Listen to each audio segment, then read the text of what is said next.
Congratulations, you made it through another work week and you've hit Friday. Let's celebrate. Let's give ourselves a little moment of applause. Right, now let's move on to something a little more serious. Fun serious, not like serious serious. That's so done. You're already on to Friday, like I said. So welcome to Cricbattle. This is going to be another fun and intense, but mostly fun session.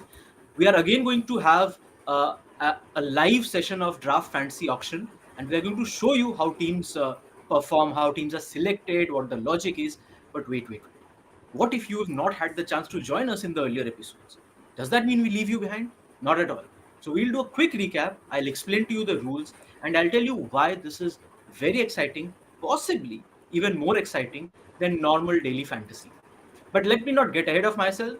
Let me first introduce everybody. So my name is Antariksh. You're watching Creek Battle. Along with us, we also have Akash, who's a challenger, and Alakappan, who's the resident expert. And Johns will also be here in spirit. What will they do? I'll come to that presently. But like I mentioned, draft fantasy cricket. What does it mean? Now, let me start off with baby steps. Normally, if you play fantasy cricket, which chances are a lot of you do, you go onto a platform, you select players, you make a team, then you put a captain, vice captain, and then you sit back and hope and pray for the best, right? And sometimes your team might do well, but guess what? Even if your team does really well, if you've put in 49 rupees, you might get back 60 rupees or maybe 70 rupees. That's that much return. But what if you feel that you were really ahead of the curve, you had really gotten a few things right, you were really instinct wise and prediction wise, you were really getting it spot on, you'd put in analysis, you'd gone through numbers. Shouldn't you be getting a bit more reward? That is where Crick Battle comes in, and that is where Draft Fantasy Auction comes in. Out here, the format is simple. Whatever the game is, for example, today we have the final qualifier for the IPL final, right? So in the qualifier, we have Mumbai and Gujarat, the two teams are going to play against each other. So in the draft room, the all the players, that's right, the full squad, all the players of both teams will be present, and you can create a league, a mini league or a league with a few players, friends, family, colleagues at workplace. Maybe you can even get your boss in if you want to, beat him, or you can get him in and get him to win. Maybe he'll give you a higher increment. But regardless, what happens is you start selecting your players, and here is the differentiating factor. In draft fantasy auctions, once you have selected a player, nobody else can select that player. That's right. Player once selected is off the table. And in the interest of fairness, this is applicable for every player and for every contestant. So let's say, and we'll show you how this plays out. But let's say if you are player A, you've selected Rohit Sharma. Player B selects Hardik Pandya, and then player C selects Rashid Khan. You cannot go back and then select Pandya or Rashid Khan, but you can still select Surya Kumar Yadav, which none of the other two will be able to. Get it? And you can, of course, create these leagues for two people or three, or you can fiddle around and see what works best for you. So far, so good. Now, not just the team selection, also the point scoring system is to your advantage. Because we often have these discussions amongst friends or maybe colleagues, when you're bunking work, when you should be working, but let's not get there. You have these discussions, KR. Impact. What is impact in T20 cricket? For a player to be rewarded in fantasy cricket, do you really have to get to a landmark of 30 runs or 50 runs or take wickets? I mean, what is the point of taking two wickets if you've conceded 50 or 60 runs in your 4 overs and you've effectively lost your team the game? I mean, you might be getting wickets with your final two balls, but by then the game is done. Is that a better impact performance, or is it more impactful if you bowl 4 overs in a tight chase and give away only 11 or 12 or 13 runs? Isn't the latter more impactful? So out here on the bonus points scoring system, which is powered by covers of one of the leading fantasy cricket solutions providers, they take all of these things into account. And if you have a player who provides an impact of that nature, you will be heavily incentivized and you'll be handsomely rewarded. Similarly, if in a chase you have someone who comes in, he gets a chance to face only 4 or 5 balls. Someone like an MS Dhoni, and he scores 4 or 5 big hits and ends up with 24 or 25 or 5 or 6 balls. He's not hit the 30-run benchmark, but does that mean he's not created an impact? Should he not be rewarded? Out here, we reward him. उसको points मिलते हैं, he gets points, he gets handsomely rewarded, and so in turn do you if you have that player on your team. So far, so good. So I've explained to you how the format works. I've explained to you how the scoring system works. And now let's get to a very important point. How much money do you have to put in? Not much, as it turns out. You can start off with something as low as 100 rupees, and if you have the risk appetite and the wallet strength, you can go up to as much as 3000 rupees. And of course, anywhere in between, there are intervals for people of varying risk appetites. So, as always, we encourage you to play responsibly. Uh, Go only with as much risk as you're happy and willing and able to take. At the same time, don't lose sight of the fact that it's meant to be a fun exercise. So, if you think you're smarter and more analytical than others, then feel free to play. I'm guaranteeing you, you'll have a lot of fun. On that note, let's move on to today's draft auction. Um, like I told you, we are going to have a live auction here where we'll show you how the auction system works, the draft auction fantasy system works. So, Alagappan, if you're ready, maybe we can start off with the auction for today. Yeah, I'll share my screen. Yep. And whilst the screen is being shared, let me remind you that the way specifically the auction works is when we are in the auction room, every contestant gets 1 minute to pick a player. And at the end of a round, the draft begins with the same player, which means in a three-member triple threat auction like we are having today, player A will select one player B will select one player C will then select two players, one to end that round and the second player to begin the next round, and so on and so forth. Think of it like the letter S or like Z for Zorro if you want to. All right, so there we see the Cricbattle auction room. The draft auction is ready, and Alagappan is about to click on start draft. Let's go for it. Yeah, started. There we So go. I have the Yeah. first pick, Akash Okay. second, and followed by Johns. So Okay. So Alagappan gets first pick. Let's see. There's a lot of great players on selection on offer today. Let's see who he yeah, goes with. we don't have the king, so we'll go with the prince. We'll go with the Prince. Right. And he has been in roaring form lately. Shubman Gill, he is not that affected by surface or by bowling type, so seems like a safe pick. Next, we see, I think Johns is the next pick. So Johns has already let us know, and he's keyed in the players he would want to go for, and there's a draft order, so it's not like others can randomly select on his behalf. Johns has oh, hold on. It's actually Akash who has the next pick. My bad. So Akash has selected Cameron Green, handy all rounder, and you never know. On Ahmedabad, he might get you more points with bowling. And the last pick would be for Johns. Johns, let's see who he goes with. There's still Sky, there's still Pandya, there's still Mohammad Shami, who's been in great form at home. Let's see who he goes with. His pick should be coming in second. He has 19 seconds to go. Also, in case he is not able to select within the allotted time, then what ends up happening is the system auto selects, not of its own volition, it selects as per a preference list or a preference order which Johns has already provided to the system. So you can also do that.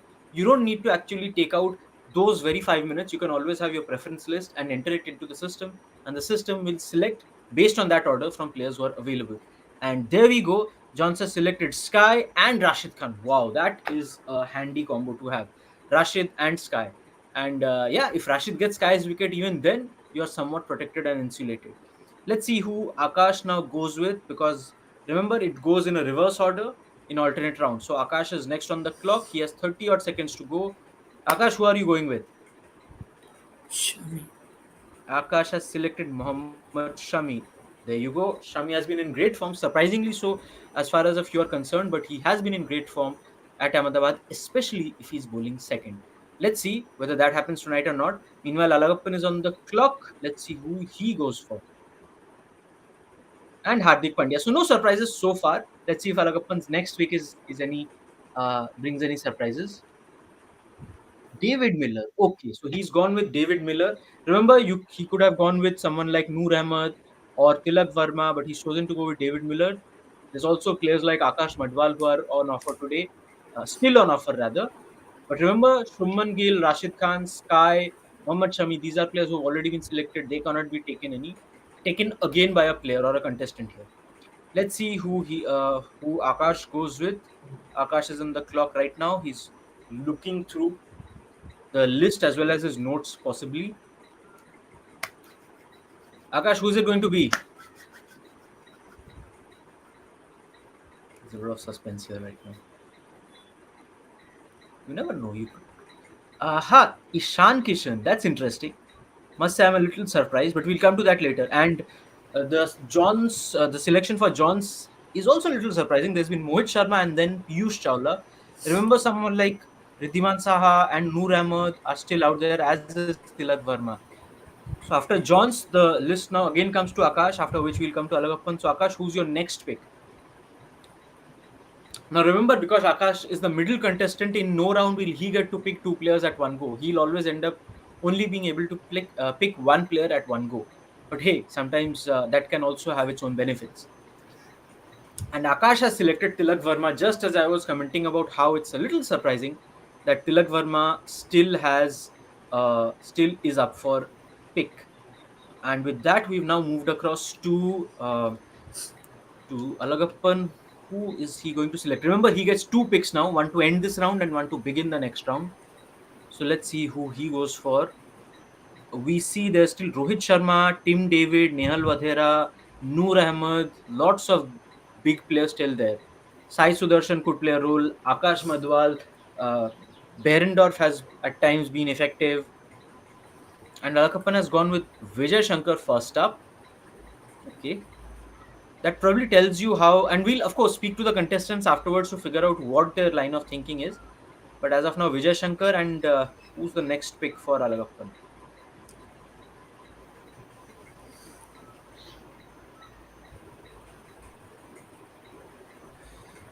It's a little surprising for some of you, maybe, that Rohit Sharma has still not been selected. But if you look at his tournament stats, maybe it's not that surprising. He has been on a somewhat downward decline of sorts. Riddhiman Saha, so power play dasher, goes into um, Alagappan's team, after which we again come to Akash. Let's see who Akash goes for. Most of the prime batters are now taken, so it's mostly the bowlers and who are left, and a couple of spin bowling all rounders who are left. Let's see who Akash goes with.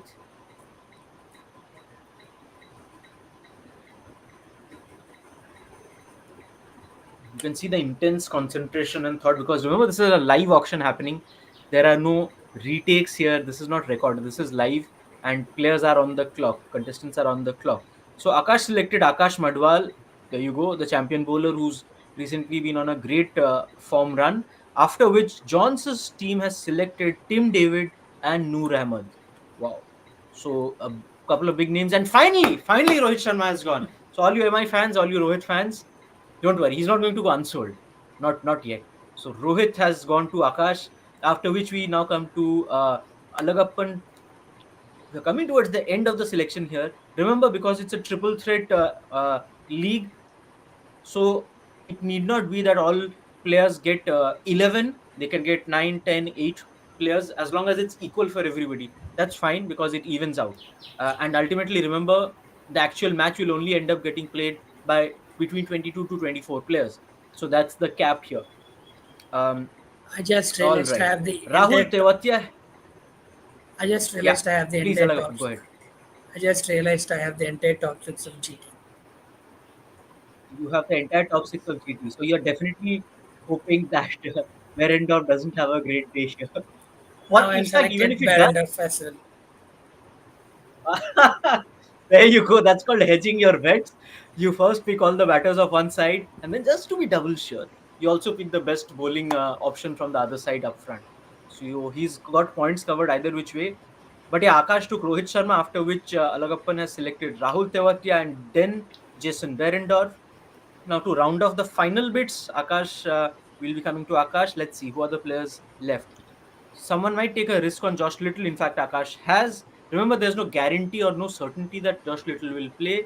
After which, uh, for Johns, the system has selected Nehal Vadhera and Sai Sudarshan. So the two upcoming left-handed batters, who knows, possibly future India prospects. Both of them have been picked up by Johns. And now we come to Akash, I think, to for his final pick for the day. Let's see who Akash goes with. Of the names I see, there's Abhinav Manohar, there's Alzari Joseph, there's Kumar Kartikeya. Now remember, right now we are in the remaining pool of players. It's also about whether a player will play or not. So there's always that risk. And Akash has selected Chris Jordan. So clearly Akash is not an MI fan, because I don't think any MI fan would be selecting Chris Jordan nowadays. But let's see. And we have the final pick coming to Alagappan to end the draft. So let's see who he goes for. I'll complete the set. That's GT number 7, Abhinav Manohar. GT number 7.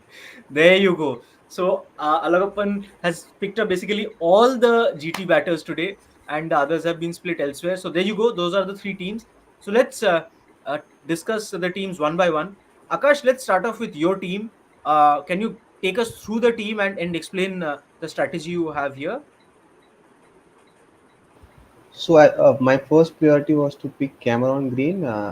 He's batting at top three now. And he also bowling at both the power play and also in the later death overs. So I would expect him to get points from both batting and bowling. And other Right. than that, Albro took majority of the GT batsmen. I went for majority of the Mumbai batsmen. I've gone for Rohit, Ishan, Tilak Verma, Cameron Green, etc. So I just Mhm. hope they score a lot of runs. Yeah, you clearly do because from what I see, you also try to hedge it a bit. You have Rohit Sharma, but you also have Mohammad Shami. So somewhere in that battle, someone will definitely score a few runs. And you've also got Josh Little. You're possibly taking a bit of a chance because Little didn't play the last game. But given that that was Chennai and this is going to be Ahmedabad, there's a good chance that Little might come in. And Ishan Kishan as well. So you've gone with the MI opening batters and with the MI top three basically. In fact, possibly the MI top four or not maybe the top four because Sky will come in at three or four, but you've certainly gone for four of the top five MI batters, and you've gone Chris Jordan and the two MI death bowlers. That's Akash Madwal and Chris Jordan. So clearly, you are hoping for an MI win today, at least for these players to perform well. Who do you think might be your X Factor player today? I feel it will be Cameron Green for the points. I guess for because he'll be contributing for the points in both batting and bowling. His bowling, I feel, will definitely help if he bowls second in this pitch. Yeah, makes sense, makes sense. And for those of you watching, remember, not just for this, although we welcome you to join in Cricbattle for Draft Fantasy, not just for this, but even in your other fantasy, these tips might come in very handy. Before we go to Alagappan, let me take you through Johnson's team. He's got Surya Kumar Yadav, Tim David, Sai Sudarshan, Rashid Khan, Mohit Sharma, Piyush Chawla, Noor Ahmed, and Nehal Vadera. In terms of X Factor players, probably Surya Kumar Yadav, but it could also be Rashid Khan. And in terms of surprise inclusions, I am not sure if Nehal Vadhera will start, and if MI's batting goes off well, he might be the listed impact sub. He might not come into bat, so that's a bit of a risk with maybe Johnson's team has taken. But other than that, uh, Mohit Sharma has had, I think, a slight slump in the last few games, but he might come good again. And Piyush Chawla also has been going fairly well. Right, Alagappan, your team, take us through it and what has been the thinking. I mean, if you look at it, I have 7 Gujarat Titans players and all of them being batters. So what I Yeah, expect today is for GT to dominate the game and win it as well. What happens usually at Ahmedabad is that bowlers get some help in the first 4 to 5 overs, especially if it's Shami and especially if they bowl in the second innings. So that's one thing. And but after that, it turns into a really good batting deck. So that's what I've banked on, and I've selected the entire GT middle order who'll be batting against the weakest link. Even though Akash Madwal has sort of developed into a reliable dead bowler, but if it's a flat deck, I don't expect him to have as much of an impact as he had at Chepak, for example. So I've banked on the GT middle order to deliver as well. Even if a couple of these players out of Miller, Manohar, and Shankar have a 20 ball 40, then that could end up giving me 250 points. So that's what I'm yeah, banking on today. And the one bowler that I've taken is Jason Berendoff, and that's because I couldn't get Shami. I wanted a right. new ball bowler, and if Berendoff ends up bowling in the second innings, then there is a good chance that he could return a spell of something like 4-0-25 for 2. So that could give Right. up. That could end up giving me a good points as well. And he doesn't bowl at the death. Rohit doesn't use him that way, so which improves the chance of not giving me negative points because this system penalizes bowlers heavily for negative, for Yeah. conceding a lot of runs. So that Yeah. I'm safeguarded there as well. Yeah. Safe on multiple fronts is Alagappan's team. He's hedged it very nicely, like he explained to all of us right now. So there you go. You can also do that. You can and since you've picked up all these tips, so here's a little tip from me. Now you, once we end this session, you can go create your own mini league, sign up, get your friends or colleagues to sign up, and then you can take all these tips on board to make your team for today, and you can have boasting rights on the house. And so on that note, let's let's wind this up, this session up. Remember, if you also want to participate in these draft fantasy auctions, you're welcome to do so. Just reach out to the Covers Off team on social media, and I'm sure someone will be able to help you out with that. But once again, uh, the platform, the website, the basically the online space where this is happening is Cricbattle. It's the only platform in the world that offers auction and draft forms of fantasy cricket. So credit to them, and you could also have a lot of fun like we just did if you sign in. And remember, this is just part of the fun, creating the team. After this, when the match itself happens, and afterwards you come back to see whose team has scored what points and all, then the fun also starts doubling and maybe tripling. Because if you've done well, if your instinct and analysis has played out well, then you also get to have that much, the gloat factor, as some might call it. And yeah, a lot of the points and scoring systems has been powered by Covers of the world's leading subscription-based fantasy cricket content platform. So make sure to go over and check them out as well. Alagappan and his team do a lot of great work. On that note, my name is Antariksh. We are taking your leave now, but we hope you watch the match, have a cracker of a game watching, as well as out here on the draft fantasy auction thing. Till next time, take good care, and we'll see you around.